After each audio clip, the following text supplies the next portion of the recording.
সমস্ত পৃথিবীতে এখন হিন্দুদেরকে এক নম্বর সভ্য, অন্যের ক্ষতি করে না, কোনো উচ্ছৃঙ্খল কাজ করে না, যারা জঙ্গিবাদে বিশ্বাস করে না, এমন ধর্ম হিসাবে, ধর্মাবলম্বী হিসাবে তারা বিশ্বাস করে। এই যে কয়েকদিন আগে ট্রাম্প বলেছিলেন ভারতকে 50% এটা সেটা নানা রকমের, আমাদের দেশেও নানা রকমের ইয়ে, তো এখন তারা সারেন্ডার করেছে, ভারত মাথা নত করে নাই। কারণ আমি একটা বক্তব্য সেখানে মিনিয়াপলিসে, আমেরিকার মিনিয়াপলিসে, আমার ওয়াইফও ছিল, আমার ছেলে মেয়েরাও ছিল, লায়ন্সের একটি কনভেনশনে প্রায় 40,000 মানুষ সারা বিশ্ব থেকে এসেছিল। সেখানে কলিন পাওয়েল, তিনি ওখানে পররাষ্ট্রমন্ত্রী ছিলেন, তিনি বলেছিলেন যে হে আমেরিকাবাসী, তোমরা সাবধান হয়ে যাও, ভারতীয়রা এই দেশে এসে এখন সমস্ত কোম্পানি, সরকারের বিভিন্ন সমস্ত প্রতিষ্ঠান এবং সমস্ত প্রশাসনিক ইয়েতে সমস্ত ডাক্তার, ভালো ইঞ্জিনিয়ার, ভালো বিজ্ঞানী সব ভারতীয় এখানে।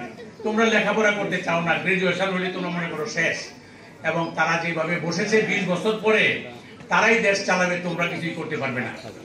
আজকে যদি সমস্ত ভারতীয়রা অথবা হিন্দু সম্প্রদায়ের যারা আছে আমেরিকা থেকে যদি বলে একদিনের জন্য আমরা সমস্ত কাজ বন্ধ করে দেব, আমরা কাজ করব না, সমস্ত অফিস বন্ধ হয়ে যাবে, কারণ আইটি সেক্টর সবকিছু এখন তাদের নিয়ন্ত্রণে, তারাই এখন চালায়, সমস্ত বড় বড় মাল্টিনেশনাল কোম্পানির সিইও, এবং সব তারা মেধা, যোগ্যতা, সততা, নিষ্ঠা, কোনোভাবেও তাই এই নিষ্ঠাবান, সততা এবং জবাবদিহিতামূলক নেতৃত্ব যতদিন এখানে থাকবে কোনোভাবে মৃত্যু হবে না।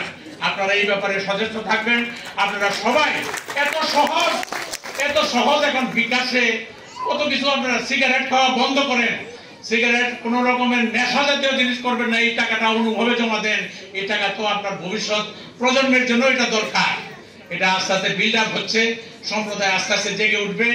এই কথা বলে আমাদের প্রথম টার্গেট হলো আমরা 40,000 হিন্দু ড্রাইভার বানাবো বাংলাদেশে, এবং এটা প্রতিনিয়ত সেন্টারে এগুলো ড্রাইভার হচ্ছে। এটা প্রথম বিশেষ করে রংপুর, দিনাজপুর এই সমস্ত এলাকায় আমি ওখানে গিয়েছিলাম, ওই যে পঞ্চগড়ে একটা নৌকা ডুবিতে 73 জন মারা গেছিল, এটা অনেকে হয়তো দেখেছেন 2-3 বছর আগে। সেখানে গিয়ে টাকা নিয়ে গিয়েছিলাম।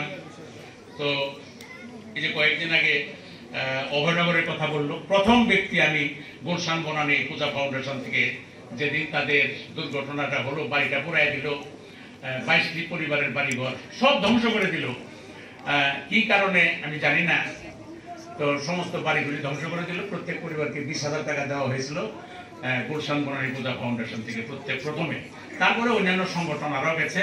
আমরা সেনাবাহিনীর সাথে যোগাযোগ করেছি। আপনারা জানেন যে আমাদের ঢাকেশ্বরী মন্দিরের সাথে বাংলাদেশ সেনাবাহিনী, বিমান বাহিনী এবং নৌবাহিনীর একটা, আপনারা কি কেউ উপস্থিত ছিলেন? আপনারা যারা এবার জন্মাষ্টমীর যে শোভাযাত্রা হয়েছিল ছিলেন কেউ?